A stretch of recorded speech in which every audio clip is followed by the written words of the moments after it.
ധാർമ്മികം കിട്ടേണ്ടിയിരുന്നു. ആ ഖാറൂൻ ഇന്നും അള്ളാഹ് ആദരിച്ചൊരു മഹാനെ തരം താഴ്ത്തിയപ്പോ ഭൂമിയിലേക്ക് ആണ്ട് കൊണ്ടിരിക്കുകയാണ്. ഖിയാമത്ത് നാൾ വരെ അവൻ ഭൂമിയുടെ ആഴത്തിലേക്ക് ആണ്ടിറങ്ങുമെന്നും എന്നാണോ ഭൂമിന്റെ താഴെ അറ്റത്ത് ഖാറൂൻ എത്തുന്നത് അന്നാണ് ഖിയാമത്ത് നാളെന്നും ത്വഹാ റസൂലുള്ളാഹി. ആ ഖാറൂന്റെ പേരെന്താ? മുനവ്വിർ, പ്രകാശം എന്നുള്ള ഒരാള്. തന്റെ ശരീര ഭംഗി കൊണ്ടാണ് മുനവ്വിർ എന്ന പേര് കൊടുത്തതെന്ന് ഖാറൂന്റെ ചരിത്രം പഠിപ്പിക്കുന്ന ആയത്തിന്റെ വ്യാഖ്യാനത്തിൽ മഹാന്മാരായ മുഫസ്സിരീങ്ങൾ പഠിപ്പിച്ചിട്ടുണ്ട്. ഭംഗി കൊണ്ട് കാര്യമില്ല, ശരീരത്തിന്റെ വേഷം കൊണ്ട് കാര്യമില്ല. അള്ളാഹു നോക്കുന്നത് നമ്മുടെ ഹൃദയത്തിലേക്കാണ്. നമ്മുടെ ഹൃദയത്തിന് അള്ളാഹു തആല നന്നാക്കുമാറാവട്ടെ എന്ന് നമ്മളൊക്കെ എപ്പോഴും ദുആ ചെയ്യണം. ഇന്നമാ യതഖബ്ബലുല്ലാഹു മിനൽ മുത്തഖീൻ, അള്ളാഹുവിനെ ഭയമുള്ളവരെന്നുള്ള മുത്തഖീൻ നിന്നാണ് അള്ളാഹു കർമ്മങ്ങൾ സ്വീകരിക്കുന്നത്. ആ മുത്തഖീങ്ങളുടെ ലിസ്റ്റിൽ പെടാൻ നാം എപ്പോഴും ദുആ ചെയ്യേണ്ടതുണ്ട്. പ്രിയപ്പെട്ട മുഅ്മിനീങ്ങളെ, ഇസ്ലാമിന്റെ അടിത്തറ മറന്നു പോകാൻ പാടില്ല.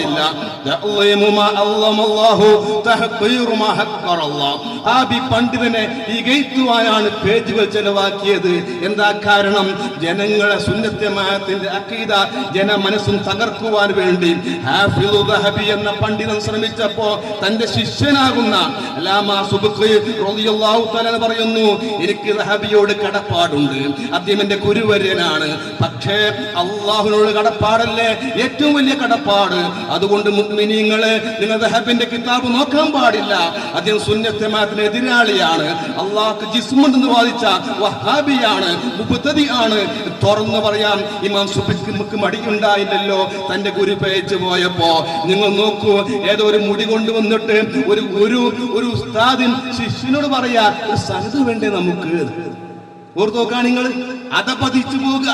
കണ്ണിത്ത് ഉസ്താദിന്റെ പ്രാർത്ഥന, സമസ്ത കേസ് കൊടുത്തവരെ നീ മുഖം കെടുത്തേണമേ, മുടിയെത്തിച്ചിട്ട് കുട്ടിയാൾ പറയാ ഒരു സ്ഥലത്ത് തട്ടിക്കൂട്ടണ്ടേ. എത്രമാത്രം അതപതിച്ചു പോയി. എന്നിട്ട് ആ മുടിക്ക് ഷെഹ്റെ മുബാറക്ക് എന്ന് പേര് വെക്കാൻ എന്തുമാത്രം ധൈര്യം വേണം. ഈ തൊലിക്കെട്ടിന്റെ പേരെന്താ? അള്ളാഹുവിന്റെ ദീന് കൊണ്ടാണോ കളിക്കുന്നത്?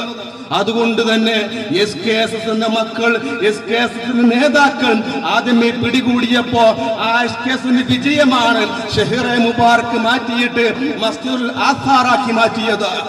ഇനിയും നിങ്ങൾ കേരള യാത്ര നടത്തിയിട്ട് ഇവിടെ ശുദ്ധത്തിന് അശുദ്ധിയാക്കാൻ ശ്രമിക്കുമ്പോൾ ശുദ്ധീകരണത്തിന് വിമോചന യാത്രയായി നിങ്ങൾക്ക് പിന്നാലെ ഞങ്ങളുണ്ട്. ഇസ്ലാമിന്റെ ആ അടിത്തറ നിങ്ങൾ നശിപ്പിക്കാൻ ശ്രമിക്കുമ്പോൾ ആ ചൂഷണത്തിനെതിരെയുള്ള ജിഹാദ് ഖിയാമത്ത് നാൾ വരെ സമസ്ത ഏറ്റെടുത്തിട്ടുണ്ട്. അല്ലാഹു അനുഗ്രഹിക്കുമാറാവട്ടെ. വആഖിറു ദഅവാനാ അനിൽ ഹംദുലില്ലാഹി റബ്ബിൽ ആലമീൻ. അസ്സലാമു അലൈക്കും വറഹ്മത്തുള്ളാഹി വബറകാതുഹു. യഥാർത്ഥ ദീനെ കൃത്യമായി സ്വഹാബത്തിനെ പഠിപ്പിച്ചു കൊടുത്തത്, ഒരു കാര്യം പോലും വിട്ടുപോകാതെ ഏതു കാലത്തും ഏതു ലോകത്തുമുള്ള ആളുകൾക്ക് ആത്മീയമായ പരിശുദ്ധമായ വഴിയെ ബോധ്യപ്പെടുത്തി കൊടുക്കാൻ, ദിശാബോധം നൽകാൻ 23 വർഷത്തെ തന്റെ ജീവിതത്തിലൂടെ നബി സല്ലല്ലാഹു അലൈഹി വസല്ലം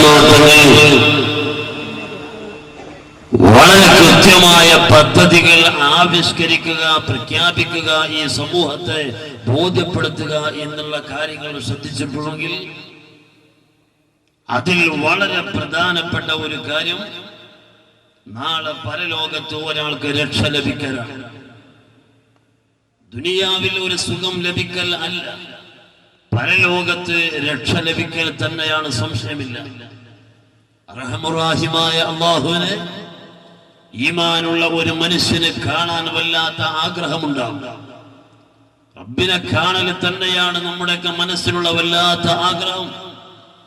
ഈ കണ്ണു തന്ന റബ്ബിനെ എനിക്കൊന്നു കാണണമെന്ന് ചിന്തിക്കുമ്പോൾ എവിടെ വെച്ച് കാണും എന്ന പരിശുദ്ധമായ ചോദ്യത്തിന് അഷ്റഫുൽ ഖൽഖ് ത്വഹാ റസൂലുള്ളാഹി സ്വല്ലല്ലാഹു അലൈഹി വസല്ലമ തങ്ങൾ നൽകുന്ന മറുപടി പരിശുദ്ധമായ സ്വർഗ്ഗത്തിൽ വെച്ച് കാണും എന്നാണ്. ആ സ്വർഗ്ഗത്തിൽ എത്താൻ എന്താണ് വേണ്ടത്? സ്വർഗ്ഗത്തിൽ എത്താൻ എന്താണ് വേണ്ടത്? പഠിക്കണം എല്ലാവരും. അസ്ഹാബുൽ കഹ്ഫിനെ കുറിച്ച് പറയുന്ന സൂറത്തുൽ കഹ്ഫിൽ വിശുദ്ധ ഖുർആനിൽ അല്ലാഹു പരിചയപ്പെടുത്തുന്ന ഒരു ജീവിയുണ്ട്, സ്വർഗ്ഗത്തിലാണ് എന്ന്. ആ ജീവിയെ പറ്റി മുസ്തഫായ ത്വഹ റസൂലുള്ളാഹി, ആ ജീവി ഏതാണ്? ഒരു നായ അല്ലേ? ഒരു നായയെ പറ്റി ഖുർആൻ പറയുന്നു. ആ നായ സ്വർഗ്ഗത്തിൽ കടന്നത് 40 കോടിയുടെ പള്ളി ഉണ്ടാക്കിയതുകൊണ്ടല്ല, പഠിക്കണം. ആ നായ സ്വർഗത്തിലേക്ക് പോകുന്നത് തലപ്പാവ് ധരിച്ചതിന്റെ പേരിലല്ല. ഒരു അമലു സ്വാലിഹാത്ത് എന്ന് പറയുന്ന സുകൃതങ്ങൾ എന്ന് പറഞ്ഞ് നിങ്ങൾ എണ്ണിക്കോ. ഖുർആൻ പാരായണം, നോമ്പനുഷ്ഠിക്കുന്നത്, സക്കാത്ത് കൊടുക്കുന്നത്, ഹജ്ജ് ചെയ്യുന്നത്, ഉംറ ചെയ്യുന്നത്, ഏതാണ് ഈ നായ ചെയ്തിട്ടുള്ളത്? അതേ സമയത്ത് സ്വാലിഹീങ്ങളാകുന്ന ആളുകൾക്കൊപ്പം നടക്കുന്ന ഈ നായ എത്ര തന്നെ ആട്ടിവിട്ടിട്ടും നായ പോകുന്നില്ല എന്ന് കണ്ടപ്പോൾ ഈ നായ രക്ഷയില്ലാതെ രക്ഷപ്പെടാൻ വേണ്ടി പ്രഖ്യാപിച്ച ഒരു പ്രഖ്യാപനമുണ്ട്. ഇന്നി ഉഹിബ്ബു അഹ്ബാബല്ലാഹ്, ഞാൻ അല്ലാഹുവിന്റെ ഇഷ്ടദാസന്മാരെ വല്ലാതെ സ്നേഹിക്കുന്നു. ആ ഒരൊറ്റ പ്രഖ്യാപനത്തോടെ ആ നായ ഇന്ന് സ്വർഗത്തിലാണ്. 93 കൊല്ലം ജീവിച്ചിട്ട് ഒരു കറാഹത്ത് പോലും ചെയ്യാതെ ജീവിച്ചു പോയ സ്വാലിഹീങ്ങളിൽപ്പെട്ട റഈസുൽ മുഹഖ്ഖീൻ കണ്ണിയത്ത് ഉസ്താദ് ഖദ്ദസല്ലാഹു സിർറഹുൽ അസീസ്, അവരെ സ്നേഹിക്കാനുള്ള ഒരു തൗഫീഖ് എന്ന് പറഞ്ഞാൽ അതൊരു വലിയ മഹാഭാഗ്യമാണ്. നമുക്കൊരു സമ്മേളനം കഴിയുമ്പോഴേക്ക് മഹാന്മാരുള്ള മഹബത്ത് വർദ്ധിക്കണം എന്നതുപോലെ മഹാന്മാരുടെ ശത്രുക്കളുള്ള വെറുപ്പ് നമുക്ക് വർദ്ധിക്കേണ്ടതുണ്ട്. അല്ലാഹു തൗഫീഖ് നൽകുമാറാവട്ടെ. ഒരു കാര്യം ആലോചിക്കണം, മഹാന്മാരോടുള്ള മഹത്വം, മഹാന്മാരോടുള്ള ബഹുമാനം, അത് ഈമാൻ നമുക്ക് സലാമത്തിലാവാൻ, പരലോകത്ത് രക്ഷപ്പെടാനുള്ള കാരണമാണ് എന്നതുപോലെ മഹാന്മാരെ ശത്രുക്കളോടുള്ള അടങ്ങാത്ത വെറുപ്പ്, അതും ഒരു ഈമാനുള്ള മനുഷ്യന്റെ കൽബിൽ ആവശ്യമാണ്. ഇത് ആരും മാറി ചിന്തിച്ചു പോകാൻ പാടില്ല. മഹാന്മാരെ ശത്രുക്കളെ ഇഷ്ടപ്പെടാൻ പാടില്ല. അതോടുകൂടി നമ്മുടെ ഈമാൻ പിഴച്ചു പോവുകയാണ്. ഒരു കാലത്തും ഇത് സംഭവിക്കാൻ പാടില്ല. അമ്പിയാക്കൾ, ഔലിയാക്കൾ, സ്വാലിഹീങ്ങൾ, മഹാരഥന്മാർ എന്ന് പറയുന്ന കോടാനുകോടി ആളുകളെ നമുക്ക് ഇവിടെ പരിചയപ്പെടാൻ കഴിയും. അവരെ സ്നേഹിക്കാൻ കഴിയണം, അവരെ ശത്രുക്കളെ ശത്രുവായി കാണാൻ കഴിയേണ്ടതുണ്ട്. അവിടെയാണ് ഒരു ഈമാനുള്ള മനുഷ്യന്റെ പരിശുദ്ധമായ ആ നന്മയെ പ്രകടമാക്കാൻ സാധിക്കുന്നത്. ഇത് ഭൗതികമായ ഒരു ലോകത്തിന്റെ താല്പര്യത്തിന് വേണ്ടി അല്ല, ഭൗതികമായ ഒരു സുഖത്തിന് വേണ്ടി അല്ല. അങ്ങനെയാണെങ്കിൽ ഇവിടെ എന്തും സ്വീകരിക്കാൻ പറ്റുന്ന ഒരു അവസ്ഥയിലേക്ക് മനുഷ്യന് പാകപ്പെട്ട് വരാമായിരുന്നല്ലോ. പക്ഷേ മഹാന്മാർ അതിന് സമ്മതം നൽകിയില്ല. അഷ്റഫുൽ ഖൽഖ് സയ്യിദുനാ മുഹമ്മദ് റസൂലുള്ളാഹി സ്വല്ലല്ലാഹു അലൈഹി വസല്ലമ തങ്ങളിൽ നിന്ന് ഈ ഉമ്മത്ത് പഠിച്ചെടുത്തത് എന്താണ്? അവിടുത്തെ പ്രിയപ്പെട്ട ശിഷ്യന്മാരിൽ ഏറ്റവും പ്രധാനപ്പെട്ട ആളെ നിങ്ങൾക്കറിയാം, മഹാനാകുന്ന സയ്യിദുനാ അബൂബക്കർ സിദ്ദീഖ് റളിയല്ലാഹു തആല അൻഹു ആണല്ലോ. ആ സിദ്ദീഖ് റളിയല്ലാഹു അൻഹു അല്ലാഹുവിനോട് എപ്പോഴും ആവശ്യപ്പെട്ടിട്ടുള്ളത്, ദുആ ചെയ്തിട്ടുള്ളത്, തവഫനി മുസ്ലിമൻ വ അൽഹിഖ്നി ബിസ്സാലിഹീൻ. പടച്ചോനെ, ഈ പാവപ്പെട്ട ഈ സിദ്ദീഖിനെ സ്വാലിഹീങ്ങളെ കൊണ്ട് ചേർത്തി തരണം. അതിനർത്ഥം എന്താണ്? അവിടുത്തെ പരിശുദ്ധമായ വിനയം, ഞാൻ തന്നെ വലിയവനാണ് എന്ന് തോന്നിപ്പോയാൽ എനിക്ക് പിന്നെ സ്വാലിഹീങ്ങളിലേക്ക് ചേരേണ്ട ആവശ്യമുണ്ടോ? ഞാൻ വലിയൊരാളായി പോയി എന്ന് പറഞ്ഞാൽ ചില ആളുകൾ ഇങ്ങനെ സ്വപ്നം കണ്ട് ഇടക്ക് വന്നിട്ട് മീർസാവുല അഹമ്മദി എന്ന് പറയുന്ന ഒരു മനുഷ്യന്റെ മുമ്പിൽ വന്നിട്ട് ഞാൻ നിങ്ങളെ പറ്റി ഇങ്ങനെ സ്വപ്നം കണ്ടിട്ടുണ്ട് എന്ന് പറഞ്ഞിട്ട് അദ്ദേഹത്തെ ഇങ്ങനെ പറഞ്ഞു പോക്കും.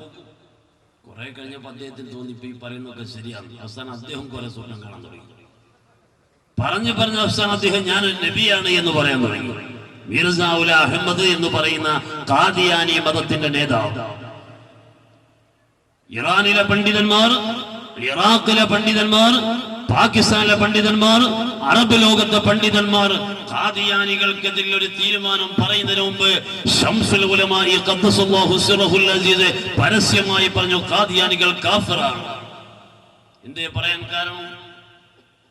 ആരെങ്കിലും തലയിൽ അല്പം എണ്ണയിട്ടിട്ട് സുഖമായി കിടന്നുറങ്ങുമ്പോൾ കാണുന്ന സ്വപ്നമൊക്കെ ദിവ്യബോധമാണ്, പ്രവാചകത്വമാണ്, നുബുവത്താണ് എന്ന് ധരിക്കാൻ ഈ മതം സമ്മതം നൽകിയിട്ടില്ല. എന്നാൽ അവിടേക്ക് വരുന്നതിനപ്പുറം ചില ആളുകൾ വന്നിട്ട് ഇനി അള്ളാഹു ഒരു കാര്യം ചെയ്യണമെങ്കിൽ ഇയാളോട് ചോദിച്ചിട്ട് വേണം. ഇത് പറയുമ്പോ താടി ഇങ്ങനെ ഒഴിഞ്ഞിട്ട് അൽഹംദുലില്ലാ ഞാനിപ്പോ അത്യാവശ്യം ആ ദർജ എത്തിയെന്നാണ് പറയുന്നത്. റബീഉൽ ആഖിറിലാണ് ഞാൻ ഇതെന്റെ പ്രിയപ്പെട്ട സദസ്യരോട് ഈ കാര്യം പറയുന്നത്. റബീഉൽ ആഖിറിൽ ഓർക്കേണ്ട നിറഞ്ഞ വസന്തമാണ്. സുൽത്താനുൽ ഔലിയാ ഖുത്ബുൽ അഖ്താബ് ഊസുൽ അഅ്ലം സയ്യിദി മുഹിയുദ്ദീൻ ശൈഖ് ഖദ്ദസല്ലാഹു സിറഹുൽ അസീസ്. ആ ഊസുൽ അഅ്ലം തങ്ങളുടെ മുമ്പിലേക്കും പകരക്കാരൻ വന്നിട്ടുണ്ട്. സ്വപ്നം കാണുന്ന ആള് ഊസുൽ അഅ്ലമിന്റെ മുമ്പിലേക്ക് ഇങ്ങനെ സ്വർണത്തിന്റെ തളികയിലാ വരുന്നത്. സ്വർണത്തിന്റെ തളികയിലായിട്ട് ആകാശഗംഗയിൽ നിന്ന് ഇറങ്ങി വന്നിട്ട് നല്ല ഒരു കാച്ചൽ എന്തായിരുന്നു? യാ ഗൗസൽ അഅ്ലം അബ്ഹിനാ ലകൽ മുഹറമാത്. ഗൗസുൽ അഅ്ലം തങ്ങളെ ഇനി മുതൽ നിങ്ങൾക്കൊരു ഹറാമ് എന്ന് പറഞ്ഞ ഒന്നില്ല, എല്ലാ ഹറാമുകളെയും നിങ്ങൾക്ക് ഞാൻ ഇതാ ഹലാലാക്കി തന്നിരിക്കുന്നു. ഗൗസുൽ അഅ്ലം തങ്ങൾ താടി ഒഴിഞ്ഞില്ല. തങ്ങളെ അൽഹംദുലില്ലാ എനിക്ക് ഇനി ഹറാമ് ചെയ്യാലോ എന്നല്ല ചിന്തിച്ചത്. എന്റെ പ്രിയപ്പെട്ട വല്യുപ്പ ഉണ്ടല്ലോ മുസ്തഫ നബി സല്ലല്ലാഹു അലൈഹി വസല്ലം തങ്ങള്, അവർക്ക് പോലും അല്ലാഹു ഒരു ഹറാമിനെ ഹലാലാക്കി കൊടുത്തിട്ടില്ലല്ലോ. ആ തരത്തിൽ മഹാന്മാരാകുന്ന അമ്പിയാക്കൾക്ക്, ഔലിയാക്കൾക്ക്, എന്റെ മശായിഖുമാർക്ക് ഒരാൾക്കും കിട്ടാത്ത ഒരു ദർജ എനിക്ക് ഹറാമ് ചെയ്യാമെന്ന് പറഞ്ഞ് എന്നെ പഴപ്പിക്കാൻ വേണ്ടി ഒരുത്തനാണ് കടന്നു വരുന്നത്. അത് പിശാചാണ് എന്ന് ഗൗസുൽ ആലം തിരിച്ചറിഞ്ഞപ്പോ ഇബ്ലീസ് അവരെ ചതിപ്പാനായി ചെന്നാരെ. ഇബ്ലീസ് ചാച്ചിക്ക് ഈ ഉമ്മത്തിനെ ചതിക്കാൻ വന്നവരെ ആട്ടിവിട്ട പാരമ്പര്യം തങ്ങളിലൂടെ ഉമ്മത്ത് പഠിപ്പിച്ചിട്ടുണ്ടെങ്കിൽ 40 അംഗ മുശാവറയിൽ 6 ആളുകൾ ചേർന്ന് ഈ ഉമ്മത്തിനെ പഠിപ്പിക്കാൻ വന്നപ്പോ ശംസുൽ ഉലമായി തങ്ങൾ അവരെ ആട്ടിവിട്ടിട്ടുണ്ട് എന്നുള്ളത് ഈ ഉമ്മത്തിന് കരുത്ത് പകർന്ന പാരമ്പര്യത്തിന്റെ കഥയാണ്. ഏത് പിശാചിനെയും ഏത് കോലം കെട്ടിയാലും ഏത് വേഷം കെട്ടിയാലും, ഇവിടെ മുനാഫിഖുകളുടെ നേതാവിനെ പറ്റി ജലീൽ സഖാഫി ഇവിടെ പറഞ്ഞല്ലോ.